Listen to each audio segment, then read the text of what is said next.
There are towns where life moves gently, where mornings begin the same way they always have, where shop owners unlock their doors at familiar hours, greet familiar faces, and carry on routines that have remained unchanged for decades. Bethpage, Long Island, was one of those places. Predictable, comfortable, safe. At the heart of that routine stood a small, family-owned deli. Not flashy, not famous, just steady. The kind of place where customers did not need to explain their orders, where conversations continued from the day before, and where generations passed through the same doorway. Parents brought their children. Children grew up and returned as adults. The deli was not just a business. It was part of the town's rhythm, woven quietly into everyday life. Nothing about that morning suggested it would be any different. The doors opened as they always did. The counters were prepared. The familiar smells of fresh bread and hot food filled the air. Outside, traffic moved normally. Inside, life went on, until it didn't. Because on that day, the danger did not come from outside the community. It did not come from a stranger with a mask or a weapon pulled in desperation. It came from someone who knew the space, someone who knew the people behind the counter, someone whose last name matched theirs. A son walked into the business his parents had built with their own hands, a place shaped by years of sacrifice, long hours, and shared dreams.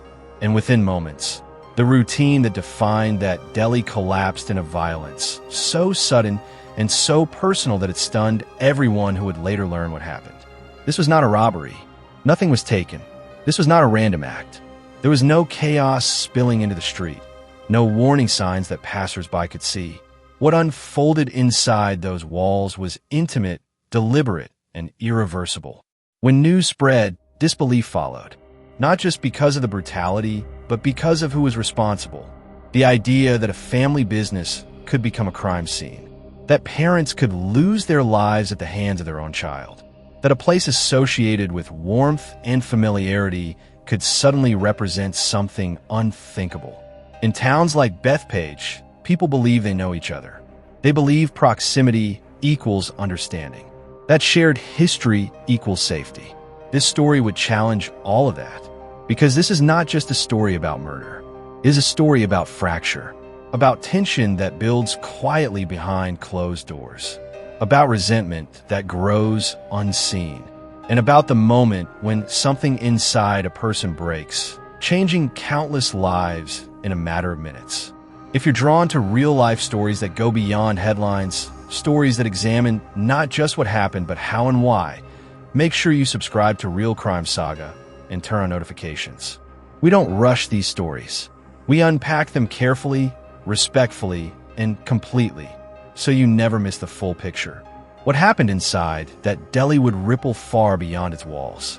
It would shatter a family, stun a community, and raise disturbing questions about violence within the people we trust the most. To understand how it reached this point, we have to go back. Back to the people at the center of this tragedy. Back to the lives that were lived behind that counter long before that morning ever arrived. And that begins with the parents. To understand the weight of what was lost, you have to understand who Angela and Antonio were long before their names appeared in headlines. They were not just victims of a crime. They were people whose lives were stitched into the everyday fabric of their community, quietly, consistently, over decades. Angela and Antonio were partners in every sense of the word. Marriage brought them together, but work kept them side by side. The deli was not simply a business they owned. It was something they built together, piece by piece, year after year. Long before most of the town woke up, they were already there. Lights on, doors unlocked, preparing food, organizing the counter, setting the tone for the day ahead. Running a family deli is not glamorous work. It demands early mornings, physical endurance, and patience. It requires remembering faces, preferences, stories. Angela had a way of making people feel seen. Regulars spoke about her warmth, how she remembered details about their lives, asked about their children, their jobs, their parents. She brought a quiet kindness to the counter that went beyond customer service. It was personal. Antonio, steady and dependable, was the backbone of the operation. He handled the long hours with discipline and pride. He was known for his consistency. Customers trusted that if Antonio was behind the counter, things would be done right. He didn't need attention or praise. He showed up every day, and that reliability became part of the deli's reputation. Together, they created a space that felt safe and familiar.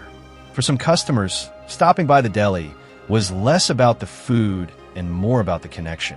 It was a place where time slowed down, where conversations weren't rushed, and where people felt anchored in something stable. Outside of work, their lives revolved around family. Like many parents, they carried the weight of responsibility quietly. They worked hard so their children could have stability, opportunity, and security. Their sacrifices were not dramatic or public. They were the kind made daily, over years, without expectation of recognition. That is what made the violence so difficult to comprehend for those who knew them. There was no public scandal, no history of trouble inside the deli, no sense that danger was lurking beneath the surface of their daily routines. From the outside, Angela and Antonio represented exactly what people believe in when they talk about community, family business, and hard-earned success. When their lives were taken, it wasn't just two people who were lost. A rhythm disappeared. A familiar presence vanished. The deli, once filled with warmth and conversation, became a symbol of shock and grief. People struggled to reconcile the image they had of Angela and Antonio with the reality of how they died. It felt wrong, unnatural, unfair, and perhaps most disturbingly, the harm did not come from an outsider who disrupted their world. It came from within their own family. That truth would haunt the community as investigators began piecing together what happened next. Starting with the moments that unfolded on the day, everything changed. That morning began without warning. No alarms, no raised voices, no sense that anything was about to go wrong. Angela and Antonio opened the deli the same way they always had. This was routine, muscle memory shaped by decades of repetition. The lights flicked on. The counters were wiped down. Ingredients were laid out. The familiar hum of preparation filled the space as another workday quietly took shape. Outside, the town moved at its usual pace. Cars passed. People headed to work.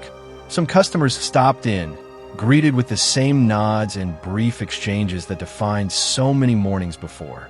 There was nothing unusual about the air, nothing heavy or tense that might have hinted at what was coming. Inside the deli, Angela and Antonio were doing what they had always done, working side by side, focused, steady, present. This was their world, a space built from years of effort, compromise, and shared responsibility. Every corner held history. Every routine carried meaning. Then their son arrived, not as a customer stepping in for a quick order, not as a casual visitor stopping by to say hello. He entered carrying something far heavier than groceries or small talk. He carried unresolved conflict, resentment, and emotional turmoil that had been building quietly, away from public view. There was no dramatic announcement, no drawn-out confrontation that spilled into the street. What happened next unfolded inside, out of sight, where familiarity became vulnerability. The violence was sudden, swift, overwhelming. In moments, the deli transformed from a place of warmth into a scene of unimaginable brutality. The counter that had served thousands of meals became a dividing line between life and death. The kitchen, once filled with routine sounds and smells, became the backdrop for a crime that would shock even seasoned investigators. There was no struggle that spilled outward, no warning for passersby. The act was contained, controlled, and devastating. The brutality of it stood in stark contrast to the calm that had defined the morning just minutes earlier. When the attack ended, the silence that followed carried more weight than noise ever could. The routine that had anchored Angela and Antonio's lives was gone. In its place stood a reality that could not be undone. What makes this moment so disturbing is not only what happened, but where it happened. This was not a dark alley or a private residence hidden from view. This was a family business, a public space tied to identity, legacy, and trust, a place where people believed they were safe. In one morning, that belief shattered. For those who would later hear the details, the question lingered. How does a space so deeply associated with comfort become the setting for such violence? How does a family relationship deteriorate to the point where blood is shed in the very place built to sustain life? Those questions would follow investigators, the community, and the family long after the scene was secured. But in the immediate aftermath, there was no room for answers yet. Only shock, only loss, and the slow, horrifying realization that the danger had not come from outside the deli's doors. It had walked in knowing exactly where it was. In the moments after the violence stopped, time seemed to fracture. Inside the deli, the familiar rhythm of the morning was gone, replaced by a stillness that felt heavy and unnatural. What had just happened did not immediately register as real. Scenes like this are supposed to belong elsewhere, to distant places and breaking news alerts, not to neighborhood businesses where people order lunch and exchange greetings. Emergency services were contacted, and within minutes, police and paramedics began arriving. Their presence was calm but urgent, shaped by training and experience. Yet even for seasoned first responders, the scene they encountered carried a different weight. This was not just a crime scene. It was a family tragedy unfolding in public view. Inside, the evidence told a brutal story. The space was secured quickly, but the emotional impact lingered. Officers moved carefully, aware that this was a place known to many, a space that would soon be filled with questions, grief, and disbelief. Every step taken, every instruction given, carried the understanding that nothing about this situation was ordinary. What added to the surreal nature of the aftermath was the suspect's behavior. He did not flee across state lines. He did not attempt to disappear into the background of the town. Instead, he remained nearby, close enough to be found easily, close enough that his presence became part of the shock. There was no dramatic confrontation when police took him into custody. No shouting, no resistance. The arrest was quiet, controlled, almost unsettling in its calmness. He was detained without incident, as if the magnitude of what had just occurred had not yet fully settled into the air around him. For witnesses and responders, this calm only intensified the horror. Violence often comes with chaos, with noise and panic that match its severity. Here, the silence felt wrong. It forced everyone present to confront the reality without distraction. 2 lives had been taken. A family had been torn apart, and the person responsible was standing close by, offering no outward sign of panic or escape. As the scene was secured, the deli doors were closed, cutting off a space that had once been open and welcoming. Word began to spread quickly through the town. Phones rang. Messages were sent. People who had been there just days, even hours earlier, struggled to understand how such an act could take place in a location so deeply embedded in their daily lives. First responders carried the weight of what they had seen with them as they left. For many, this was not just another call. It was the kind of scene that stays with you, replaying in quiet moments long after the shift ends. Outside, the town continued moving, unaware at first of the full scope of what had occurred. But the shock would not stay contained for long. As details emerged, disbelief turned into grief, and grief into difficult questions. How could this happen here? How could it happen within a family? Those questions would soon become central as investigators began looking beyond the immediate aftermath and into the life of the person now in custody. Because understanding what happened next required understanding who he was and what led him to that moment. And that focus would shift the story from the scene itself to the troubled path that led a son to turn on his own parents. As investigators worked to understand the crime, attention inevitably shifted to the person at the center of it all, the couple's son. On the surface, he was an adult man in his early 30s. But beneath that surface was a life marked by instability, frustration, and a growing sense of displacement. In the months leading up to the killings, his life appeared to be unraveling. He was reportedly without stable housing, moving between temporary arrangements and, at times, living out of his vehicle. For someone raised in a household built on routine, discipline, and structure, that kind of instability can weigh heavily. It breeds resentment, shame, and anger, especially when expectations clash with reality. Family conflict had become a constant presence. Disagreements between him and his parents were no longer isolated incidents, but part of an ongoing pattern. Arguments over responsibility, boundaries, and independence reportedly escalated over time. What may have begun as concern from parents turned into frustration on both sides. And frustration, when left unresolved, has a way of hardening into something far more dangerous. His parents had built their lives around consistency. They worked daily. They showed up. They believed in effort and accountability. For their son, those same values may have felt like pressure, judgment, or rejection. When expectations go unmet, especially within families, the emotional fallout can be intense. Love becomes entangled with disappointment. Support feels conditional. Conversations stop being productive and start becoming confrontational. Over time, the distance between them grew. Communication broke down. Resentment took root. What was once a family unit became a source of emotional strain rather than comfort. And while outward appearances suggested a family continuing to function, internally, cracks were forming. People close to the situation would later describe a man struggling to find his footing. Without a stable job, without a permanent place to live, and without a clear sense of direction, his frustration had nowhere to go. When someone feels cornered by circumstance, family often becomes the nearest target, not because they're the cause, but because they're the closest. This is how tension builds quietly. There are no dramatic warnings, no single moment where everything changes. Instead, it is a slow accumulation of unresolved conflict. Each argument adds weight. Each disappointment deepens the divide. Each silence allows resentment to grow unchecked.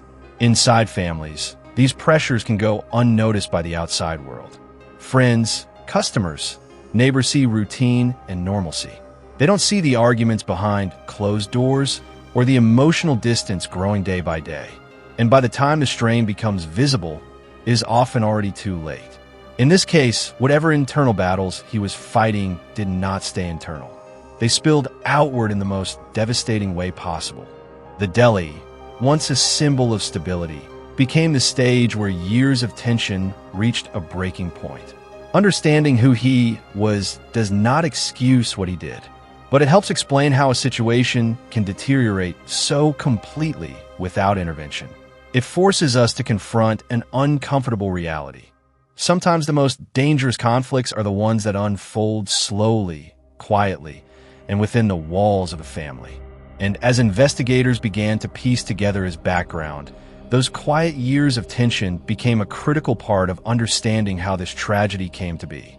Next, the legal system would step in, transforming a family crisis into a criminal case with consequences that would follow him for the rest of his life. Once the immediate shock of the crime subsided and investigators had gathered the initial evidence, the legal system took center stage.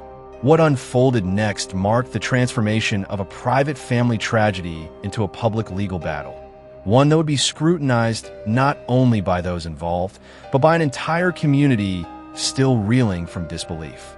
A grand jury was convened to examine the details of the case. Months of interviews, witness statements, and forensic evidence were reviewed meticulously. The evidence painted a picture of premeditation and personal conflict, and the gravity of the crime could not be overstated.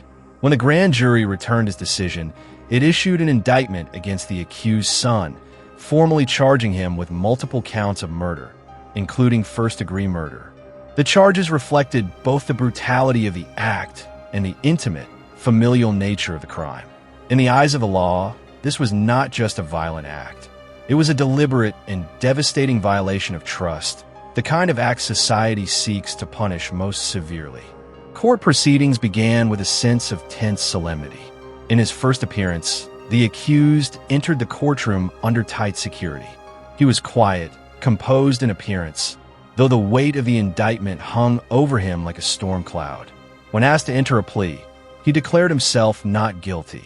That simple phrase, "not guilty," echoed in the courtroom, signaling the beginning of a lengthy, complicated legal process.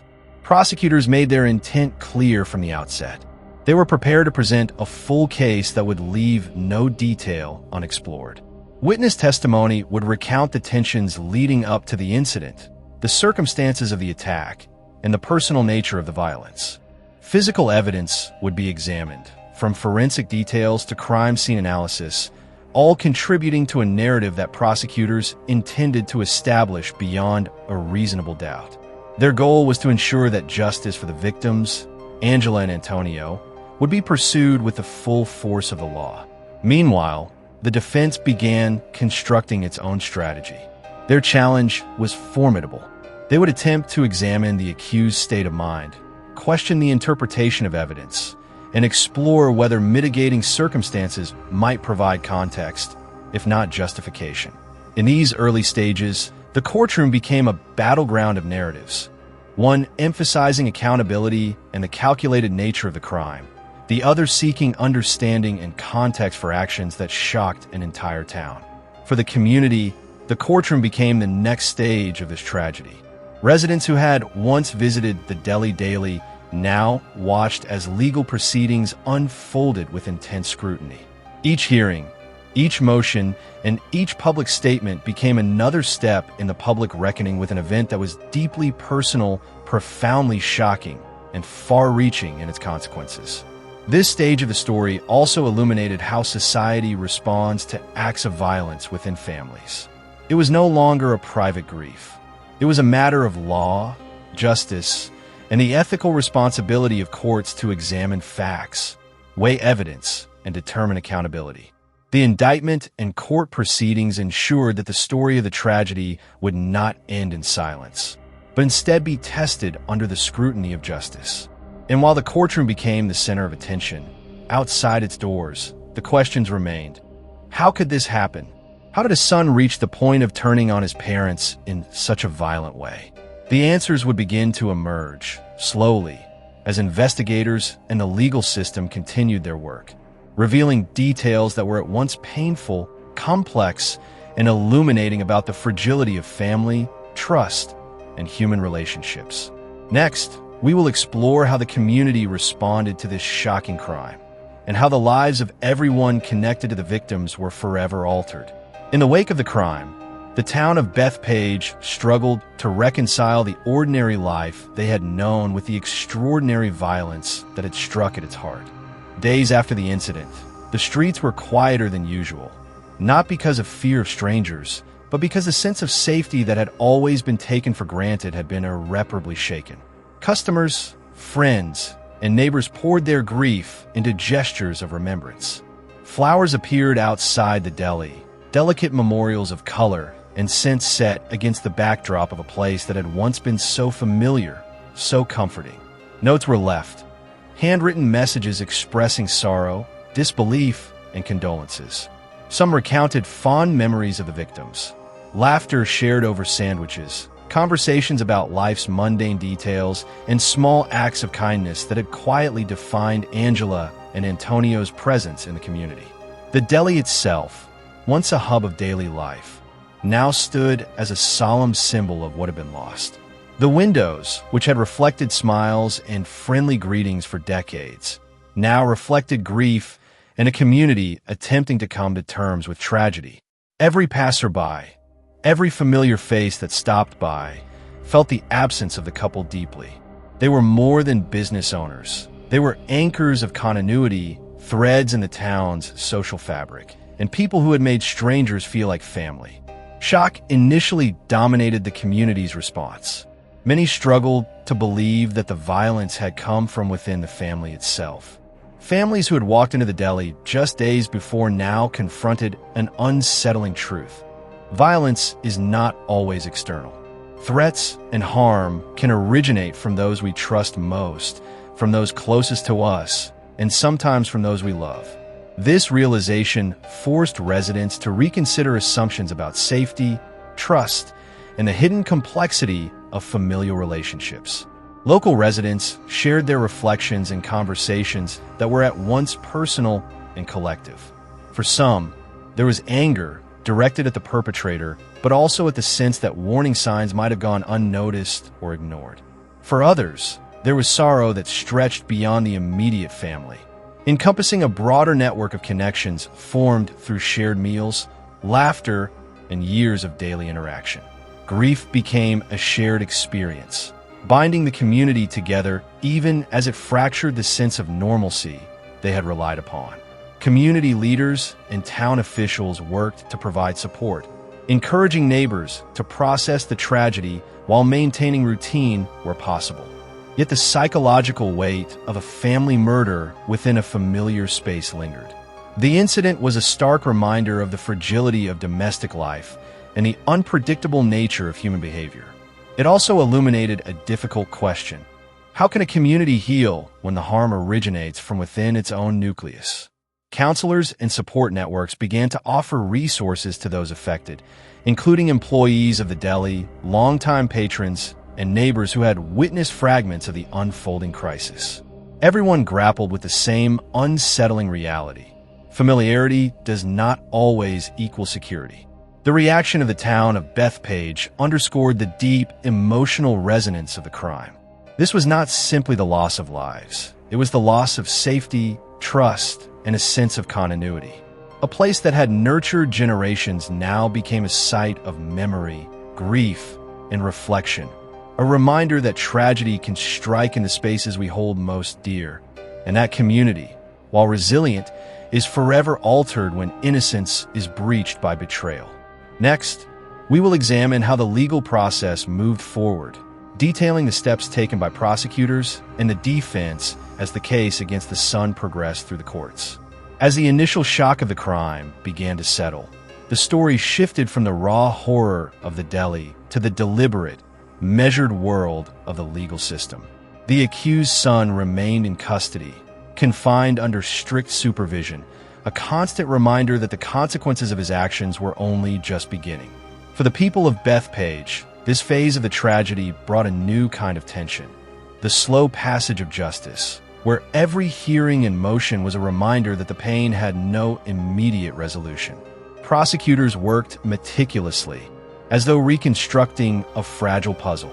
Each piece of evidence was analyzed, scrutinized, and cross-referenced. Surveillance footage, taken from cameras around the deli and nearby streets, was studied for every nuance of behavior. Every step, every pause, every gesture. Digital records, phone calls, and messages became a timeline that prosecutors hoped would clearly establish not just opportunity, but intent. Witness statements were carefully logged and verified, forming a narrative that would support the claim that this crime was deliberate, planned, and personal. Every detail mattered, from the time the son entered the deli to the brief moments before the violence erupted. Witnesses were called in, some recounting years of tension that had quietly simmered behind closed doors, while others focused on the moments immediately surrounding the attack. Neighbors described arguments overheard in passing, subtle warning signs that now seemed ominously prescient. Friends spoke of unresolved conflicts and lingering resentment that had festered over months, even years. The prosecutor's case aimed to show that this was not an impulsive act, but the culmination of long-standing emotional and psychological pressure. The defense, meanwhile, prepared to challenge every aspect of this narrative. They emphasized procedural rights, questioned interpretations of physical and digital evidence, and sought to place context around the accused son's life experiences.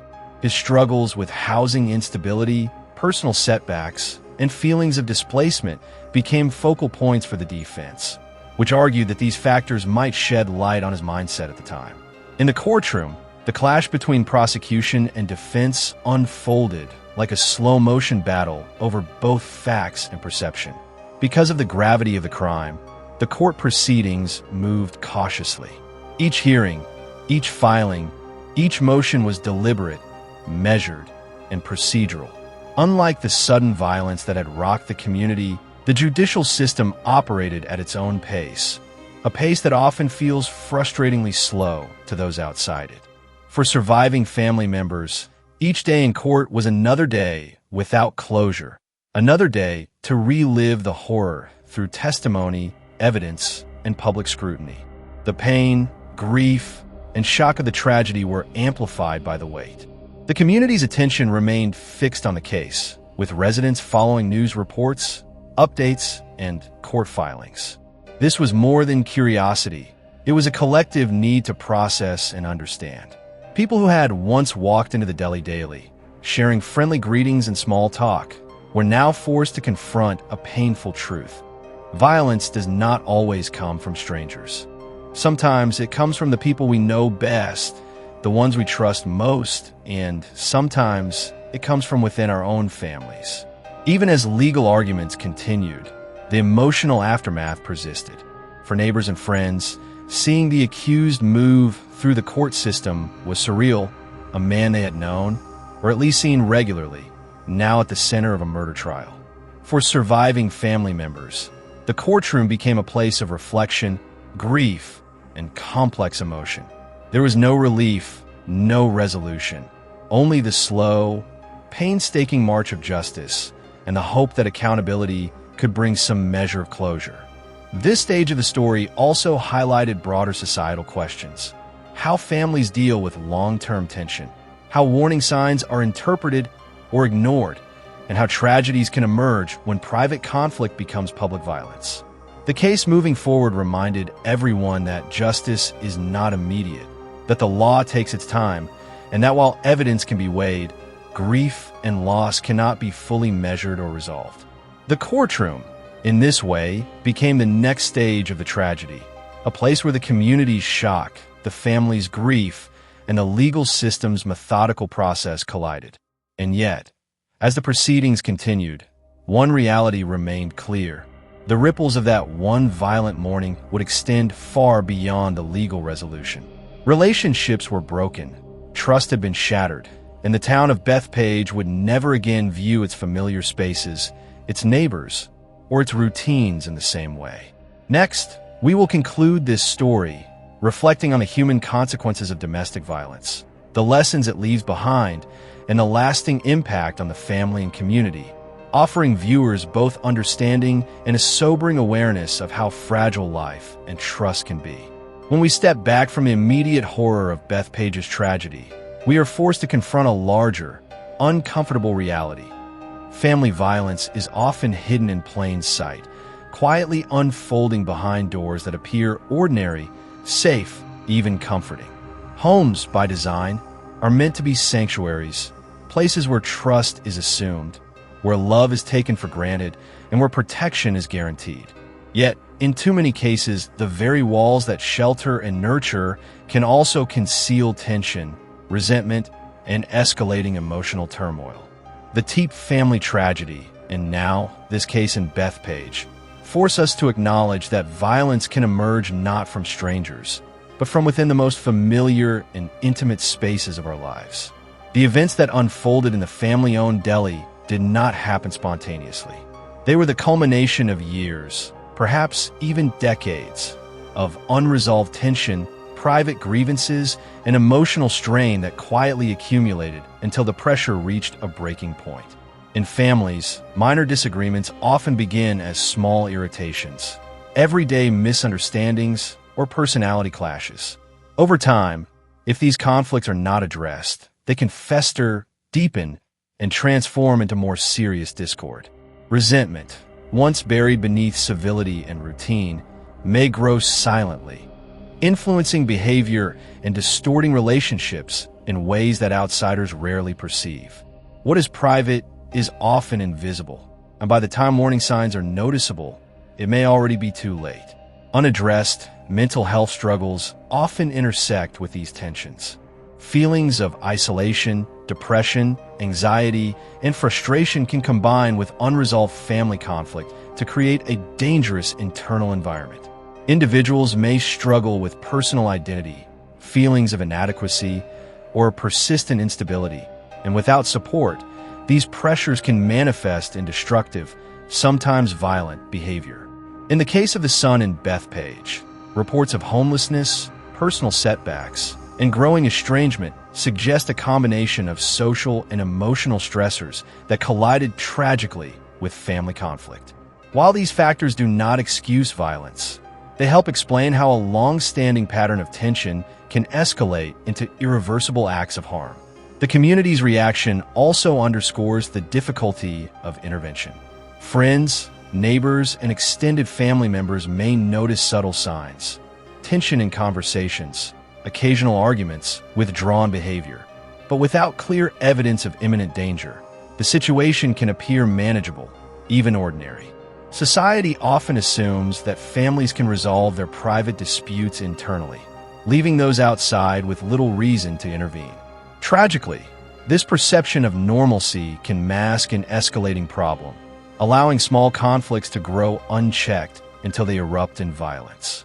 This case, like many similar tragedies, raises difficult and essential questions. Could earlier intervention have prevented this escalation? Were there warning signs that were missed or dismissed? How can communities, schools, and social institutions identify potential risks without infringing on privacy or normal family dynamics? And most importantly, how can we create environments where mental health struggles, domestic tension, and familial conflict are addressed before they reach a critical point? These questions do not have easy answers, but they are vital to preventing future tragedies. Perhaps the most sobering truth is that familiarity does not equal safety.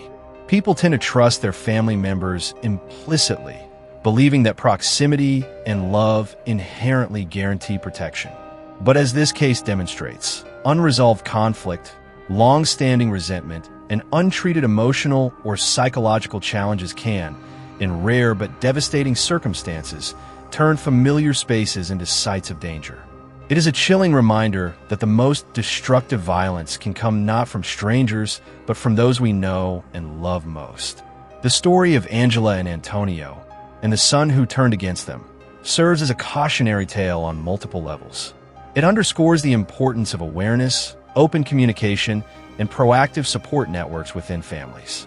It reveals how emotional neglect, lack of guidance, and untreated mental health challenges can quietly create conditions for tragedy.